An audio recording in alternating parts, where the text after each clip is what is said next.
Welcome to Moxie Bets, presented by Caesars Sportsbook. I'm your host, Katie Mox, and coming up on today's show, we'll look back at some of the biggest moments from Week 4, plus we'll preview tonight's game between the Rams and my San Francisco 49ers. And of course, you know it, you've got some Mox Locks coming your way. But first, let's welcome in Mr. Monday, Danny Brasco. Danny, how was your weekend? And you excited for Monday Night Football?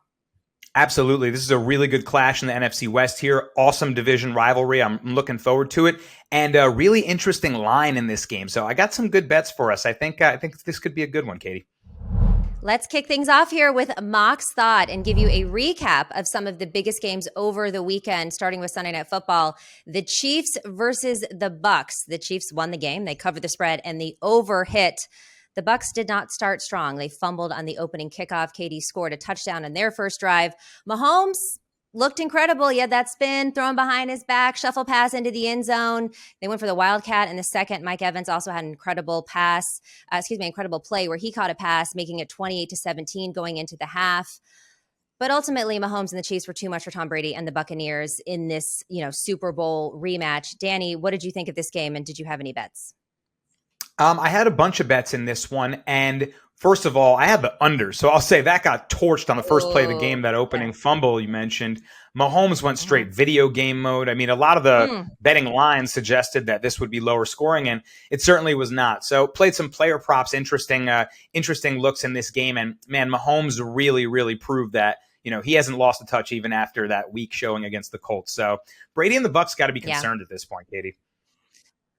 They got to be concerned. They got a lot of injury situations that are going against them right now. And like you said, huge bounce back for the Chiefs. I do think that the Buccaneers have a better defense, but it didn't even matter. Like you said, Mahomes was playing absolute video game. So it's concerning for the Bucs. I don't know. I think at this point, Tom Brady might be like, why did I come back?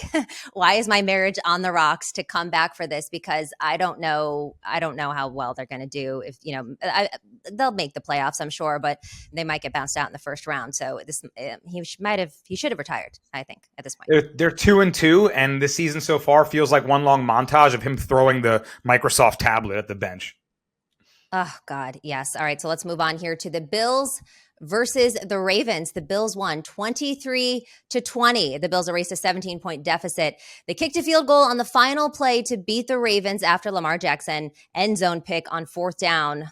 I mean, I feel like that last drive, they just put on a clinic. It was well coached. They kept Lamar and the Ravens from ever getting the ball back. We saw what the Ravens did in the week prior versus the Dolphins, so they knew that they had to keep him off the field. It was the first time in a very long time that they won a single score game. They lost 7 one-score games in a row. It was the longest active losing streak in the NFL. And look, it ended up being a push for me because I took the Bills -3. But that's good enough. I mean, it wasn't a loss, but the Ravens covered the spread for anyone who got it at 3.5. What did you think of this game? Yeah, I had the under, so I hit that one. I was sweating in the beginning, but and Katie, for your push, they say in betting, a push is a win, right? You got to gamble on the game, and it didn't cost you anything. This was an interesting one, and now the narrative is building, Katie. Lamar choke job. A lot of people are saying the Ravens are just giving games away, and they're not wrong. I mean, we saw the fiasco against the Dolphins. Yeah. Is this a choke job for him, though? I mean, I guess, he threw the pick in the end zone, but I don't want to put the narrative on him that he can't win big games, but it's building and it's growing. I mean, look, it's the beginning of the season, so let's not get ahead of ourselves. But every time we look at these key matchups, time and time again, we're seeing these kind of blunders at the end, whether it's a fumble at the 1-yard line or they can't convert on a fourth down or it's a pick in the end zone. They're really close to going over the top. The Ravens look so dangerous, and they're just finding ways to lose these games somehow. So it was a really good matchup, an ugly one. But we got to look out for the Ravens to see if they can turn the tides in these really, key situations and go over the top to be one of those contenders in the AFC. Well, the Ravens were our dark horse in a lot of different categories. And I do think that Lamar Jackson has been playing amazing. And you're right. He did have that pick in the end zone right there at the end, changed the whole course of the game. But the Bills didn't want to give the ball back to Lamar Jackson. And that says something, right? They went all the way down. They did a kneel down. They did all of these things just to kick the field goal because they did not want to give Lamar Jackson a chance there. So that says something about him. But I agree with you. I mean, that has been building for a very long time, the narrative that he cannot win big games. And now he's playing for a big contract. So it'll be interesting to see how this plays out for them. Moving on to the Vikings versus the Saints. The Vikings win 28-25. They can't cover to save their lives, Danny. They just can't cover. This is 2 weeks in a row where they win the game, but they don't cover the spread. It was a fun one in London, certainly an intense game, a lot of back and forth there. I felt like the Saints lost this game due to really bad penalties. Some of those calls in the fourth quarter I thought were a little bit questionable and probably shouldn't have given the Vikings that many yards, but the secondary was playing lights out. They absolutely owned the Vikings offense, but then they kept making bad penalties and they lost the game. What did you think of this one? So I got up bright and early with my coffee and my breakfast sandwich, watching some 9:30 a.m. football. I do love the London game, but I don't love betting on it because anything's liable to happen in a scheduling spot like that, halfway across the country, across the globe, I should say. And, I didn't want to bet. I didn't like the spread. I didn't like the total. I had no reads on this wacky London game, and that's exactly how it ended up playing out. Wacky as can be. Will Lutz, the kicker on the Saints, tied the game with a 60-yarder and then tries to tie it again with a 61-yarder. It hits the post. It hits the crossbar. Me and my buddies who had a fantasy league, we decided not to have Katie. We decided not to have kickers in our fantasy league this year, and we're all in the chat complaining like, "Why? Kickers are electric. Kickers are amazing."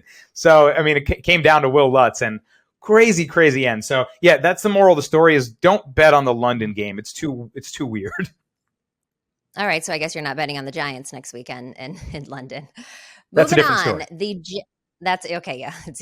By the way, 3-1. We'll talk about them in a second here. But all right, Jets versus Steelers. The Steelers rookie quarterback Kenny Pickett replaced Mitchell Trubisky. He throws 3 interceptions and he runs in for 2 touchdowns, but they still ended up losing to the Jets. Mitch didn't seem too happy in the post-game presser. I don't know if you saw that. Pickett looked good, I thought, for his first outing.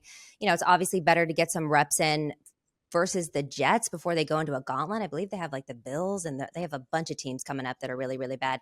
I thought that Pickett looked okay. I know he had the 3 interceptions and there's the memes going around that he had 10, that he made all of his completions, 10 to his own players and 3 to the Jets. But for his first game, I thought that he did better. And let me hear your thoughts. And then I want to pull up some stats about him versus Trubisky. Yeah, it was an interesting game, a game that featured 6 interceptions from 3 quarterbacks all thrown one. Trubisky gets benched. They bring in Kenny Pickett. Pittsburgh is rejoicing. Thank goodness our draft pick comes in.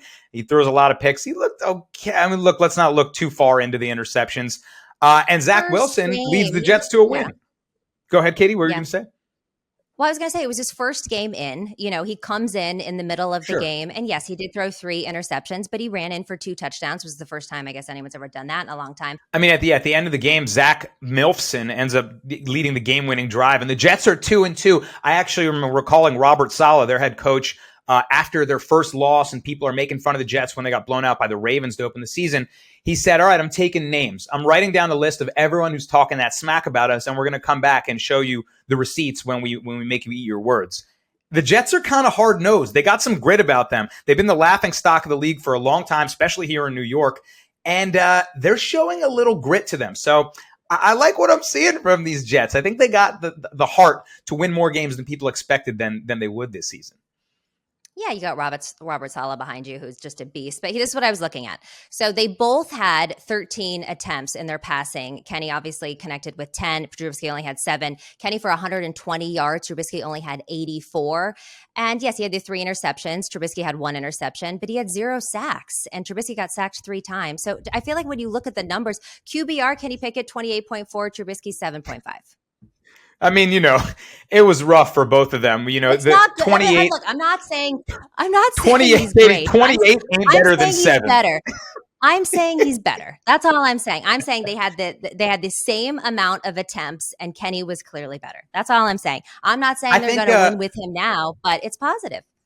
I think the point maybe for the Steelers is what are we Trubisky is a decent option in there, but what are we really playing for? Are they playing to win this season? Are they playing to make the playoffs behind Trubisky? Or should you just throw Kenny Pickett in there, let him throw his picks, let him develop, and play for the future? And I think that's what Pittsburgh fans really want to see. I don't know that he's going to play in the next game because, again, they have a gauntlet coming up. I believe they see the Bills next, and they're just the next 4 games are just really crazy for them. I think they wanted him to get reps in versus the Jets, see how it went, but I don't know. You got to put him in to get sacked a lot and potentially injured if you put him in for the next few games. But I don't know. We'll see how it is. I actually was kind of impressed with Kenny Pickett there. I know the 3 interceptions, but he did run in for 2, and we've gone over this a million times. Let's move on here to the Jags versus the Eagles. Eagles win 29-21. They improved to the NFL best record 4-0. They're the only team that remains undefeated so far. They beat former head coach Doug Peterson, and they covered the 6.5 points, which I was happy. I took Jalen Hurts not to get an interception, and he threw a pick 6 in the first drive of the game. So that was a bummer, but they did cover the 6.5. What do you think of this game? I feel like the Eagles are a legit team, and the Jags are a little bit better than anybody thought they were going to be. Agreed on both of those last 2 points. The Eagles, I kind of like that it went poorly for them to start. I say this about fighters that I really like. Undefeated guy, really high, a lot of accolades. And I say, I want to see you go through adversity. The Eagles got punched in the face to start this game. They went down 14-0, and they bared down. They kept running the ball. Jalen Hurts had some big boy touchdowns. He got cracked, going over the plane of the goal for 1. Went in, got up, flexing. And the Eagles end up winning 29-21, covered the spread too for Eagles bettors. So, yeah, I like what I saw out of them. In a game that didn't go their way from the start, they proved that they can fight through adversity. And I agree with you. The Jaguars are much better than maybe we initially thought, mostly on the back of their defense. They're pretty stingy on defense. So I like the Jags. Even in a loss, they impressed us. I agree. All right, let's move on to the Bears versus your Giants. Giants win 20-12. Daniel Jones rushed for 2 touchdowns, but then he hurt his ankle. Tyrod Taylor came in, and then he got injured, which looks like a concussion. And then so Saquon came in and was the quarterback for a while. Saquon was absolutely amazing last night. He looked like old Saquon. I feel like he's back. All the health injury stuff is behind him, and the Giants 3-1. I don't know. What do you think? Every week I want to go bet on Saquon rushing and like total yards props. And, it's just going up and up. It was way above 100 this week. It was like 114.5 yards. It doesn't matter so far. He's just crushing it. No one can stop him. The Bears front, other good defenses. So he's really been putting the team on his back. Another really well-coached game. I know we're beating for the 3-1. The wins we have are, under subpar teams, but I'm just more impressed with Brian Daboll and the culture change than anything. So 3-1, fool's gold still. I'm not going to get crazy, but hey, it's fun to be hopeful at this point in the season in NFC East that is quite vaunted. Look at the records of the team in the NFC East. We're the best division in the league somehow. Which is crazy. And like you said, Saquon Barkley had 31 carries, 146 yards, no touchdown, but his longest was 29. Well, let's look at the other side of the field at Justin Fields. He had the lowest passing yards total, apparently, in sports betting history, and he ended up hitting that over thanks to a deep pass in the first, with 174 passing yards. He took 6 sacks, though. He's pressured 13 times. I don't know how we can evaluate Justin Fields when you have that lack of pass blocking. I mean, I think they have one of the worst pass blocking O-lines in the NFL. His QBR was 35.2. What do you think of Justin Fields? Can we grade him now, or is it just, he doesn't really have any weapons. He has a terrible O-line. I just hope he can survive. And that's exactly what I was going to say. I like that you set it up that way for me. You're right. He doesn't have enough around him for us to maybe make a truly fair assessment. Say he had a full arsenal of weapons, right? A good line. But I think he's going to get hurt.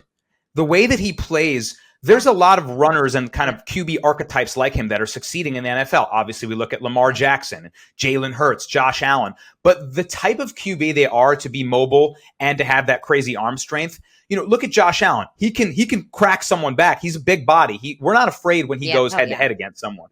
Lamar Jackson, swift runner, right? He can slide in and out. He kind of is just that smooth bullet that runs around. Jalen Hurts, strong. I don't think Fields is strong enough to take big collisions like that. And he just seems to run really wild when the play breaks down. He's got to make something happen. And I'm just seeing a lot of wild hits. So, of course, it's the NFL. Anyone's liable to get injured on any play. But the way their young, hopefully star quarterback is playing, I'm afraid that he's going to take a big injury. So I hope that he can get some better protection from that O-line and they can put something around him. But I'm worried about Fields, to be honest. So am I. But you know what? Giants are 3-1. Woo woo. All right, people, we're brought to you by Caesars Sportsbook, the greatest sports betting app of all time. See, it's not just about the daily promos, odd boosts, or the hundreds of ways to wager. It's about the immortal words of Caesar himself. You bet, you get with Caesars Rewards. Every bet you place on the app, no matter the outcome, earns towards exclusive perks at Caesars Rewards destinations everywhere. Hotel stays, concert tickets, bonuses, and more. Download the Caesars Sportsbook app, become a Caesars Rewards member today, and get more with every wager. Must be 21 or older to gamble. Gambling problem? Call or text 1-800-522-4700. Lions, Tigers, and tailgates. Oh my, the college football season is always a great time of year. Besides the jerseys, the face paint, and the foam fingers, there's the food. And nothing gets you more fired up for game day than Eckrich smoked sausage. They're naturally hardwood smoked and have the perfect blend of spices. From buffalo sausage dip to sausage chili mac and cheese, Eckrich smoked sausage is a quick way to bring flavor to all your tailgate meals. Visit Eckrich.com for easy, one-of-a-kind sausage recipes. Eckrich, you do you. Moving on to Capper's Corner. And of course, we're going to preview Monday Night Football, the Rams at Niners. Rams favored by the Niners are favored. Wow, that might have been some kind of crazy Freudian slip here. Let's run that back. The Niners are favored 1.5. Rams plus 105 on the money line. Niners minus 125. This over under 42.5. It's the first time that the Niners have been the favorites. Maybe that's why I said that in the last 5 games versus the Rams as favorites. Niners, of course, lost 20-17 in the NFC Championship game last year. Niners are 6-1 in the last 7 games versus the Rams. The under seems to be the trend here with these teams. It's 3-0 for the Niners this season, 2-1 with the Rams. Danny, this one is close to my heart, right? So I had a hard time handicapping this game. I'll be honest. I was looking at trying to find it. I hope the Niners win. You heard my slip up here in the introducing them. What do you think of this game? Again, the Freudian slip, I think, is well placed because I looked at this line thinking, why are the Rams not the favorite? I know the Niners are at home, and home field advantage in an NFC West division rivalry does play a big factor. Candlestick Park isn't just a regular stadium, right? That's a good home field advantage. But even so, think about the last game for the Niners. I mean, it was a brutal showing from Jimmy G. You know it better than anyone. You're sitting there at home, crying, probably watching an 11-10 gross game. The narrative right now is Jimmy G is trash. And, I don't want to say anything sacrilegious to your heart, Katie, but it looks around at all the Niners memorabilia. The thing is, I love betting overreactions. That's all we've done in the NFL, and it's gone really well so far. What's the easy narrative? The easiest bet to me seems like it's Rams, and the public's going to be all over the underdog here. Public underdogs for me are a must fade. It's like the books begging you to take it, right? All the money comes in on the plus money side and it's not adjusting. So the line to me says that the Niners are going to not only make this game close, but potentially win it. So I'm going to take Niners money line, much to your delight. I think they're going to get this one done behind Kyle Shanahan, who owns Sean McVay. Katie, we'll get into my rock, paper, scissors theory later, my Nobel Prize winning rock, paper, scissors. Oh, yes, I forgot about the rock, paper, scissors theory. It's a good one, people. You're in for it. Look, I agree with you, and I do think that the Niners can win this game, and I do think it's an overreaction, and, the narrative that Jimmy G is trash. He looked like a guy who had never seen the playbook and hadn't taken a snap in, preseason or training camp. Now, I know he should know the playbook. He's the same system it's always been. I know all of the things, but you got to think he's now had 2 weeks reps with the first teamers. He's going to get better and better and better. Niners have won 5 straight games following a loss. That's the second longest active streak behind the Packers. Jimmy Garoppolo also 10-3 in his career following a loss. So I'm going to lean Niners on this one too. But again, my heart is so involved in it that I don't know that I can bet it at this point. What do you think of this total at 42.5? So this one's weird to me. And normally I gravitate towards unders. I love betting unders. And this, now people are aware that unders have been hitting in the NFL, especially to open up the season. It's not, it's quite public news to sports bettors. The books are adjusting the totals very drastically because unders are becoming popular all of a sudden. It's also popular as winning money. So people are changing their tune. Right. And then, maybe life isn't too short to bet the over, as people like to say. No, in fact, life's longer when you're making money winning unders. So books are adjusting, Katie. Now the totals came way down. And, you look at some of these games this weekend, they flew over the totals. Lions, Seahawks, 48-45. Yeah. The Sunday night game where there was reverse line movement and the under looked like the play, then it flies over. So I'm less trusting of these unders, especially this one. The total opened at 47.5. Books immediately adjusted themselves, realizing, they opened it way too high. So 42.5, I just can't get a read on how that's going to go. I think people will be on the under, and that scares me off it. So I'll pass on the total and look at props instead. Yeah, I mean, I agree with you. I lean under, even though I'm not going to take this one to the window, because both San Francisco and LA, those offenses have been struggling lately. The Rams are 15th in points per game and the 49ers are 28th. Like you said, this line opened up at 47. It got bet down to 42 very, very fast. The total's gone under in 4 of the last 5 meetings. So everything kind of points towards the under, which is why might go over. You know what I mean? It might be one of those. It's too obvious. You got to think that the 49ers offense is going to start clicking a little bit better, but this 49ers defense is so good. And they've been struggling offense-wise with the Rams. So I don't know. I'm laying off of this. I might lean under, and maybe I'll do something a little bit closer to game time. We'll see if that trickles up or down. But let's talk some prop bets. Or if you want to give your rock, paper, scissors theory, we're ready for it. All right, well, that actually segues into my player prop perfectly, Katie, because it feeds into my Nobel Prize winning rock, paper, scissors theory. Now, it just really displays which coaches beat which coaches in the NFC West. Shanahan owns McVay. You pointed it out. The Niners are 6-1 in their last 7 games against the Rams. The one loss is the NFC Championship game last year in a heartbreaker. But other than that, Shanahan, the rock style, ground and pound, hard-nosed defense, beats McVay's scissors, the flashy, tricky, cool offense, right? And McVay owns Kingsbury and the Cardinals. They always beat up on them. Yep. I give Kingsbury paper because he's a piece of paper of a head coach. So that's how it goes. And that theory has provided dividends for me so far. So I like that mostly because the ground and pound style often keeps Niners in these games just by possession and defense. And Jeff Wilson Jr. will be the beneficiary of that tonight. When they're running the ball behind him, they control the game. And when they dictate the pace, the Niners are able to win games. They got to give them the ball like 15 plus times tonight. So I like him going over his rush yards total, 54.5 yards. All right, I like that, and I love that theory. Like you said, it's been pretty profitable for you and myself when I've used it with you. And the thing is that like because I'm too close to this game, and I don't have. I mean, I'm hopeful that the Niners win. I'm leaning towards the under, but I'm not really taking a game side here. I'm going to look at prop bets as well. I like Nick Bosa over 3.5 tackles and assists. This is at plus money right now on Caesars at plus 105. Nick Bosa leads the NFL with 11 quarterback hits this season. He's got 4 sacks, 14 pressures, and 11 quarterback hits, which I just said, averaging 3 tackles per game. He's going to be hungry tonight, and I think he's going to get to the quarterback. I think he's definitely going to get a sack, and for 3.5 tackles and assists, he averages about 3 assists per game. So let's go. I like it. So are there any other props that you're looking at? So this one will be near and dear to your heart as well. As a card-carrying member of the Rams Hater Club, you're often betting against Matthew Stafford and betting on him to throw an interception. Yep. I'm going to bet on his under 23.5 completions tonight. Like we mentioned already, the total dropped a significant 5 points right away. So books immediately adjusted, thinking this is going to be a lower scoring game.